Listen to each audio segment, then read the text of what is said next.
If you got questions about being vegan or plant-based, we got your answers. Just follow along. Listen to her.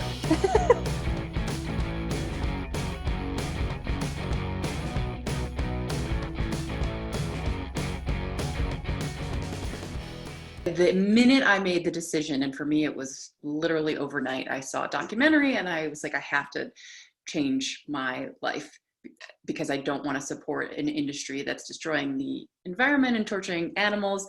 And so this weight lifted off my shoulders and I just felt more at peace, more connected, more at home, just so sure that this was the right path. And that was an unexpected and really cool feeling. And I carry that with me every day. The worst part really is just there's still a lot of social stigma, a lot of resistance. Funny side note, I'll get a little personal here. I just had a very interesting new dating experience of getting to know somebody online that thought there might be potential there. And it basically didn't work out because he wasn't comfortable with me being vegan and didn't think that we would be compatible based on that. So that was very surprising and interesting to me. And so there's still things like that you encounter where I still very much feel in the minority. It feels sometimes like an uphill battle when you bear witness to suffering and you start to get really sad and angry and emotionally burnt out. It's hard sometimes to have rational, fact-based conversations with people and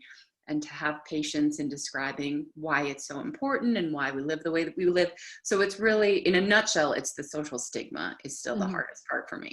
I would say for me, the best part about being vegan, I mean, truth be told, it's sort of similar to what you said in terms of it just brings you peace. It just has always just felt right, that it fits with sort of my kind of big picture view of things. I do believe strongly that it is a lot easier to teach kids to not hurt anything rather than start this list of things you can and you can't, and then you do, and then this and then that. So for me, I sort of live by that golden rule, do unto others.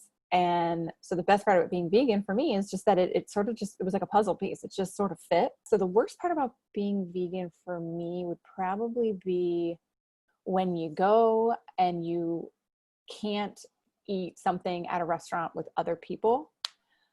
That might actually be the very worst part because it just shows still that it is such kind of a marginalized group of people that this restaurant doesn't even want to sell you food, which is literally their goal. Yeah.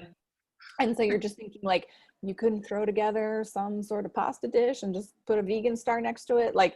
Come on. So those kinds of things, because I feel like that also gives sort of the naysayers this unintended fuel. Oh, look, no one's vegan. They won't even serve you. Or not that they won't serve you, but it's just that there isn't the option there. And it sort of fuels this idea that it's a smaller group of people than it really is. So that's kind of frustrating. Or you go to a restaurant, they're like, sorry, can't help you. And you're like, I'm just trying to save the planet. That's all. So shoot off from this, we need dating while vegan with Jules. Oh, because God. That's an interesting situation.